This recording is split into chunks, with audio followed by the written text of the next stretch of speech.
Miami football, welcome back to the postseason party here in 2013. Mark Rogers TV with you once again as we try to preview just about as many bowls as we can get to in this bowl season, 35 of them. But I think this is one of the more intriguing, more interesting matchups, and certainly two of the better teams on the field before New Year's Day when we talk Miami and Louisville in the Russell Athletic Bowl on December 28th. And to get the Miami perspective, we go to the State of the U and SB Nation with Cam Underwood. Cam, thanks so much for joining us today. We appreciate it.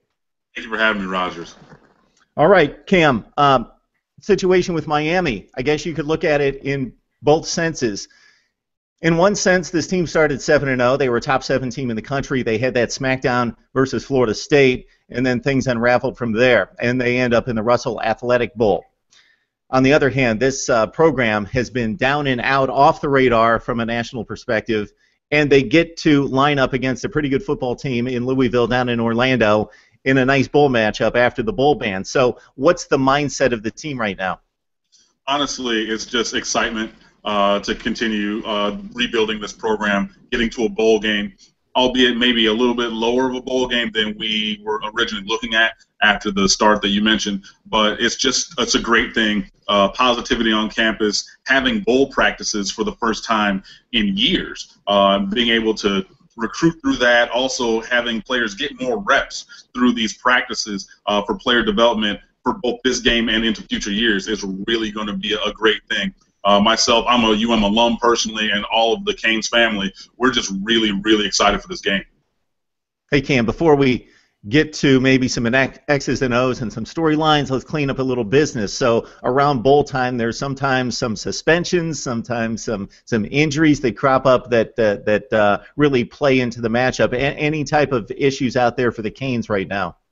Nothing new has really popped up. The one big injury, obviously, Duke Johnson's still out after breaking his ankle against Florida State, the most dynamic player on our roster, not playing anymore this season. So that still really is a thing that will affect our team and how we're playing going forward.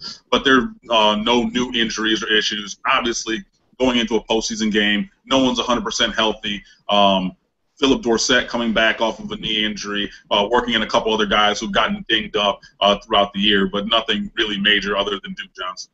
Let's start there with Duke Johnson, because he's the guy that everybody, along with Stephen Morris, knows about across the nation that watches Miami a couple times a year.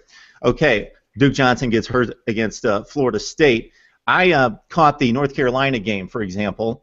In addition to the Florida State game, Duke Johnson got nicked up in that game. Dallas Crawford came in and certainly didn't supply the explosion, but a lot of power, read his blocks well, performed extremely well in that game against North Carolina, and maybe if he doesn't step up in that game, they don't win that game in the closing seconds. Your comfort level with the stable of running backs that Miami will bring into this bowl game? I'm comfortable. I'm not excited about it, honestly. They're kind of workmanlike, if you will. So it starts with Crawford, and he's going to get most of the carries. He's a very good player, but he's not explosive. He's not going to make one guy miss and go 80 yards like Duke would do. You have Eduardo Clemens, a fifth-year senior who's had some ups and downs. He runs really well. I think he's averaging like 9 yards a carry in the last 5 games, but he only gets 2 or 3 carries per game. So while he's effective, he's not really impacting the game that much from the running back position. You have Gus Edwards, a true freshman from New York. He's 6'2", 225, I want to say. Runs very upright, very powerful guy, but needs to learn how to run behind his pads and use that physicality to his advantage on the field. So with those guys, I'm comfortable with it. Again, it doesn't really excite me. I do enjoy seeing getting some of the wide receivers involved in running plays on reverses or kind of the quick screen game that we've really gone to. So you have Dorsett, you have Herb Waters, and freshman All-American Stacy Coley, who is going to be a first-round draft pick in 2 years. I'm telling you now, he's not going to stick around. That kid is special. And I think you saw that against Pittsburgh. You've seen it all throughout the games. Punt return, touchdown, kick return, receiving and rushing touchdowns. So getting him involved in the quick screen and the running game, I think that adds that level of explosion that we might miss a little bit with Duke. All right, you bring up the running backs and the wide receivers. Now we move to the quarterback and Stephen Morris, a guy that's been a little star-crossed throughout his career. He looks spectacular at times, can make all the NFL throws. has the scouts drooling at times, and then other times he just, at least from an outsider's perspective, looks a little lost, especially for a veteran quarterback. Your thoughts on Stephen Morris as he plays his last football game at Miami? Star-crossed, I think, is a perfect word for it. When I am on Twitter and discussing Stephen Morris, I call him maddeningly inconsistent because he will have those amazing throws. The 2 touchdowns against Florida State, he put those into windows that were absolutely tiny from 35 yards away that most quarterbacks can't fit because Florida State has a very good defense, and doing what he did was amazing. Then you have other games where he just throws the ball straight to the other team in between the 2 and the 8. I mean, it just he's been sailing receivers all year long. A lot of people say, okay, that was the foot injury or the ankle injury that he sustained early. I just think it's inconsistency because there's times where he will anchor off that foot and he will zip the ball and he will throw it with power and focus. And there's other times where his mechanics will just not be there and he will sail it. And we really never know which Stephen we're going to get, even from a throw-to-throw basis, not even a game-to-game basis. But like you said, the talent is there. He has an absolute cannon for an arm. And at times he hits his progressions. He will hit receivers in stride. He will do everything perfectly. And then on the next play, he'll throw it right to a linebacker because he, stared down his tight end. So the talent's there. The consistency is not. And hopefully he puts together a strong ball game on the 28th. Cam, looking at the Louisville defense. Now, this is statistically. I don't think this is reality. 3rd in the nation in scoring defense at 12.5 points per game. They do have an exceptional player in Marcus Smith, a senior out of Georgia, 12.5 sacks, 16.5 tackles for loss, the America Athletic Conference Defensive Player of the Year. But again, looking at the schedule, Louisville really needs to pump up the non-conference slate, especially playing in that conference, but of course now going to the ACC, and we'll talk about that in just a second. In regards to the Louisville defense, I'm looking at it to see the schedule and 38 points given up against Central Florida. The second best opponent Louisville faced this season was Cincinnati in the finale for the Cardinals there, that the Bearcats took them to overtime. So Louisville, I don't think, is exceptional on defense. Do you feel good about the Miami attack going up against this defense? I feel okay about it, honestly. With Smith up front, a first-team All-American, very, very dynamic player. Our offensive line has to really be focused on blocking him, whether that's one-on-one on the outside against a Chantrell Henderson or Eric Flowers if he's on the tackle, or maybe getting some help from chipping a tight end or double-teaming with a guard. You kind of have to account for him. And the thing is, I saw one of the writers said, okay, Miami's offensive line has a 500-pound advantage versus the Louisville defensive line. They're not going to sit and just try to occupy our offensive linemen. They're going to shoot gaps. So that's going to test our athleticism more than anything. And obviously, with Stephen Morris not maybe feeling comfortable with the ankle or just having something in his head, getting that penetration can affect him in the passing game.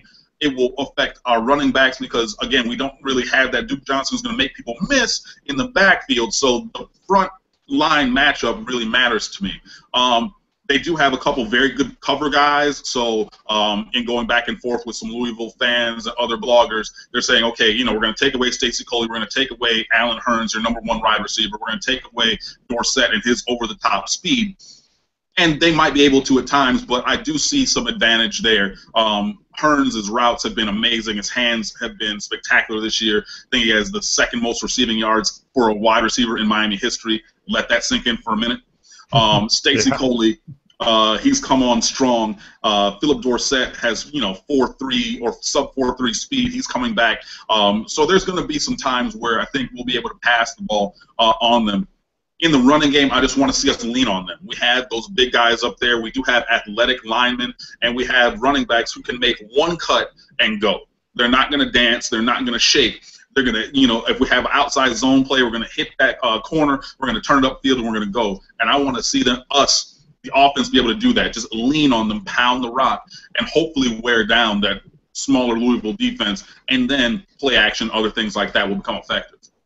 Cam, it seems to be a theme every bowl season because there's so much talent that's pulled out of Florida by other schools across the country. So there's a lot of Florida talent spread all over the country, and then they play Miami, Florida, Florida State, and possibly Central Florida, and guys that haven't seen each other since high school get to line up against one another. A very specific case as we look over the Louisville roster, and they've got 23 players from the state of Florida, but the one big guy is, of course, Teddy Bridgewater, who's going to be suiting up in the NFL next season.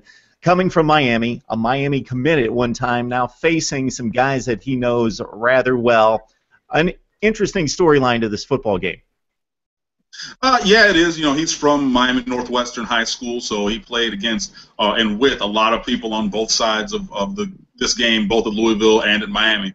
So he has that level of familiarity, obviously, with a lot of players on our roster. So it's going to be an interesting thing seeing him coming back against the U, where he was once committed when Randy Shannon was our coach. And it's really going to be interesting, I think, for the Miami side more than the Louisville side, because depending on what he does in the game, this is a real live what-if situation. You know, you saw against Florida in their bowl game, the BCS game last year. He stepped up, he made some throws, he won that game, played really well, and the chatter all was, I mean, understandably so from Miami. Look at what he's doing. He could be wearing orange and green. Oh my God, why is he not? And now our defense going up against him, and our defense has struggled, and this is well known. If he has a very good game, this could really just be the nail in the coffin indictment against the Randy Shannon era and error also at the same time, because he didn't coach really well, he got fired, and whatever happened, now Teddy's in Louisville, comes back and could potentially torch the Miami defense, and then it could just really engender those bad feelings of, well, we've messed up, we let this kid go, and you see what he has done, and that is a little cause for concern. Let's flip it back over, because the last comment you made me think of Stephen Morris. Do you think he feels any pressure to match up with Bridgewater in this game? I think that obviously as a competitor there is some, because all the conversation is really about Teddy with this game, being from Miami, winning a national championship at Miami Northwestern, then going to Louisville, and was billed as, you know, the #1 quarterback, the program changer that Miami needed at the time, and he goes elsewhere, and then we have Stephen Morris, a talented quarterback who may be being inconsistent. But as a person with pride, I hope that he feels like he needs to match up. I hope that he feels that, okay, I'm going to come out and I'm going to show that while Teddy is a great quarterback and not taking anything away from him, there are two great quarterbacks in this game, and one of them wears number 17 for Miami. So I hope that he has a little chip on his shoulder. I hope that he has that edge, that he wants to come out and prove to people that he can play, he can make the throws on a consistent basis that we've seen him make from time to time. What I do not hope is that he oversteps his bounds and then he just says, you know what, I'm going to try to force it deep all the time. I have this Brett Favre type arm, and I'm going to take these Brett Favre type chances to show that I can be this dramatic playmaker, instead of, you know, checking it down to a running back and getting 4 yards, trying to force it down the field to a double cover Stacey Coley, interception, turnover, Louisville ball.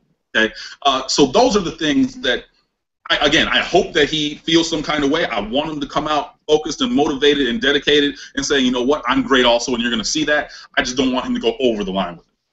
You brought up the Sugar Bowl performance by Bridgewater in Louisville against Florida last year. It's one thing to assess Bridgewater when he's throwing to Parker and Copeland and they're running free in the secondary with little resistance against the Houstons and the Central Floridas of the world. But that performance against Florida, that Florida team was probably underrated because of the offense was so bad last year, but the defense, that defense was like a top 3 defense in the country, right there with Bama and LSU last year. Exceptional defense, and he played an exceptional game against that defense. I was stunned to watch Bridgewater in Louisville dismantle that Florida defense last year. So looking at his performance this year, the stats are what they should be: 70%, 28 touchdowns, only 4 picks. That's amazing. The yardage totals aren't eye-popping, I think, for a couple reasons. Number one, they're so far ahead that they don't need to throw the football in the fourth quarter. Secondly, his supporting cast is solid. It's good. They're very efficient. They don't turn the ball over, but they're not that explosive. So do you feel good about not necessarily being overwhelmed in the secondary by this Louisville receiving core. I beg to differ on their explosion, honestly. Okay. I think that they've thrown the ball shorter this year on the distance per pass, but they have some serious playmakers on that offense. You can scheme around it, to get them in situations where, okay, we have a gang tackle, or they're going to swing it out quick, and there's some guys there. But we've made the mistake of underestimating the athleticism of opponents. I mean, look at Wake Forest, and they gave us everything that we wanted and then some, because, it's not going to be that big of a thing. I'm not making that mistake with Louisville. They do have playmakers, first of all, so let's get that straight. Secondarily, our defense has had problems, and that's just on us. So thinking that we're just going to go and lock down anybody's offense, especially one like Louisville with the players that they have, I think is maybe a little misguided. I think that we can play better. I think that throughout the year, as we've gotten some guys back, Deion Bush, who had sports hernia surgery in June, took him most of the year to get healthy. So now he's back in. Rayshon Jenkins, those two at safety, Ladarius Gunner, Tracy Howard at cornerback, with Antonio Crawford being the nickel back. I think as we've seen those 5 players get the majority of the snaps, they're starting to work together better in the secondary. So hopefully their level of talent and communication will be positive. Also, with our linebackers, we've been trying a lot of different combinations in there, really just leaving Denzel Perryman and then trying some different things to pair with him, especially in passing situations. Jimmy Gaines, our starting middle linebacker, outstanding run stopper, very good against the run, absolutely lost against the pass. So on those kind of situations, maybe putting someone else in, a Raphael Kirby, or even another player, trying to find combinations that can cover better when trying to face the pass. And I really think that finding a good combination against Louisville will be imperative to success, because there's been people running free through the secondary all year. You can look back at that Florida game. Jeff Driscoll just missed receivers running wide open. And that's continued to happen. So hopefully some things schematically, and also having our better players healthy and available for this game, will lead to a little bit better success in the secondary. So, Cam, is it fair to say in the ascension of this program, as Al Golden tries to bring it back up, and at midseason there were a few people out there that thought Miami was completely back. We know that's not the case, but it's still a top 25 program, top 25 team at this time. Forget the rankings. It's one of the 25 best teams in the country, I would say, 25 or 30, that the ascension of the offense, the building of the offense, and getting to that elite level and getting those type of athletes has been a little bit quicker than it has on the defensive side of the ball. Oh, it's been a lot faster on offense than it has been on defense. And I guess that's just a product of being in South Florida. You get guys like an Alan Hearns from Carroll City High School, who was a 3-star recruit, and again has the second most receiving yards ever by a wide receiver at Miami in his senior year. So getting those players, who might be nationally looked at as average, you get them on campus on offense, and you see, okay, the skill position talent on offense is very, very good. Some of our skill position players on defense have also been good. You look at a Sam Shields, who played offense for 3 years, switched to defense, and now he's starting for the Green Bay Packers. You have guys like that who've been through the program and continue to be in the program, and I think that's been really effective. Denzel Perryman, another player who's very good at a weak side linebacker. I think what's really been missing is the middle linebacker and strong side backer from on this roster, and also defensive line pretty much from end to end. Those things are just not at the level where we would like to see them. And obviously going up against bigger and better teams, you'll see that become a liability. So like when we played Florida State, coming in at 7-0, people saying that we were back, even though we had State of the U, and a lot of other people said, we need to just not do that because we're looking at these games we previously had. Then you see, okay, wow, exposing in the front seven the deficiencies of this team when you're talking about being at a championship level program. We're just not there yet, and it's definitely been something that we're working on, especially in this recruiting class. And while it's been slower than getting the playmakers on offense, I think we're starting to see Al Golden and company turn that corner for getting the athletes that we need up front.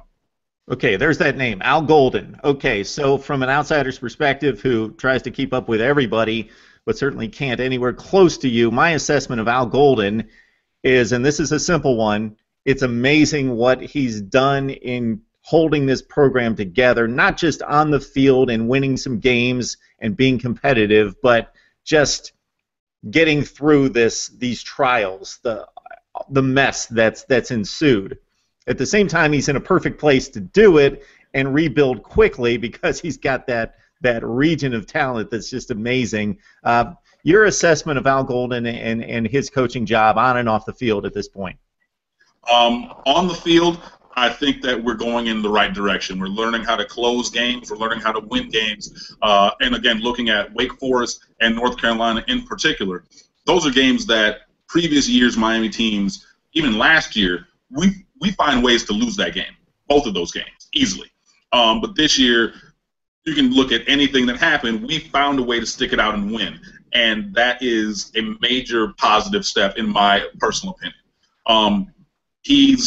I think he's done a good job on the field. Obviously, there's some people who are displeased with the defensive coordinator and some of the calls he's been making and the system he's trying to implement. But I think that when you see better players in the system, I think we can get a better read on how that's working. On the field, very comfortable with Al Golden and what he's been doing. Off the field, absolutely ecstatic, elated. He said that he was very process-driven through the NCAA investigation, and that seemed to work. It brought our family together, and we just, bided our time. We got through it, and we found a way through. And he was always focused on the result. And I think that was a very positive thing, just being a strong voice amidst all of the chaos that was going on.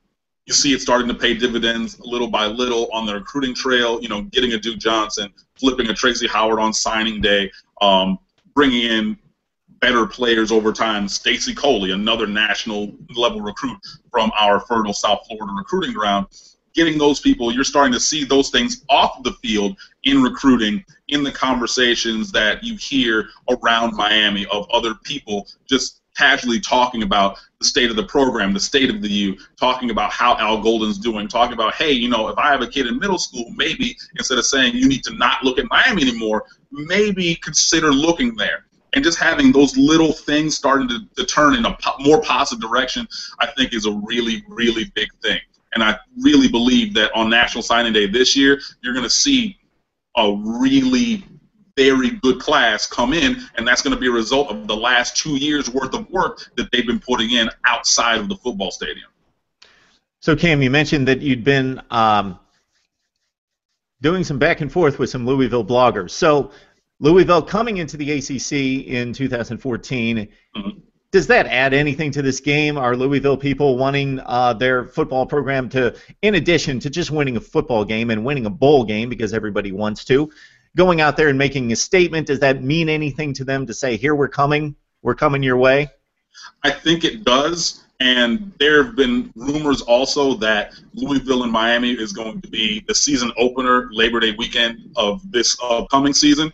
So it would be an interesting bookend, and I've heard that brought up. Okay, we beat you before we came in to let you know, and now that we're here, we're going to beat you again to really announce our presence here in the ACC. And I think that that's going to be it's going to be interesting. We want to win for the same kind of reasons. And other reasons also. But, yeah, this back and forth kind of connection, especially like you said, they have 23 South Florida players on their roster. So that familiarity, that connection is there. So it's kind of like not necessarily brother versus brother, but maybe like first cousins who grew up in, neighboring houses. Like we're there. We know each other pretty well. And so now we get to stake our claim to say right now who's better. And then we get to go forward. So it's going to be interesting. Well, as these conferences merge and there's expansion, these conference officials are always looking for the next rivalry, and especially for an incoming member like Louisville. Florida State, Miami are obviously set. Nothing's going to displace that. But Louisville's looking for someone, and you wouldn't necessarily think of Miami on the surface, but with those Florida ties, and that's not going to stop, as you well know better than I do, that Louisville and programs like that, or Pittsburgh, are always going to have to come to Florida to recruit talent. That, hey, why not parlay this bowl matchup into, like you say, a game one matchup next season to get the bad blood going, and maybe a little bit of a rivalry, a secondary rivalry for Miami and Louisville to usher them into the league. Could be interesting. Definitely. And we've played before. We played in 2004. We played in 2006. That home and home. So yeah, we're definitely familiar with them. It's a team that we know pretty well. Not very well. We haven't played them that much. I think 11 times total, but that's more than some other teams. So yeah, we know them a little bit, and I think that would definitely be a good stylistic matchup going into the future. And based on the history of the two programs, not surprising you bring up the 11 matchups. I believe it's 9-1-1 in Miami's favor, this program being dominant for the most part since the early 80s. Right. Cam, we appreciate the time.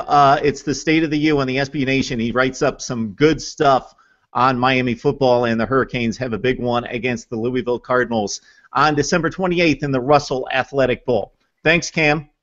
All right. Thank you, Mark.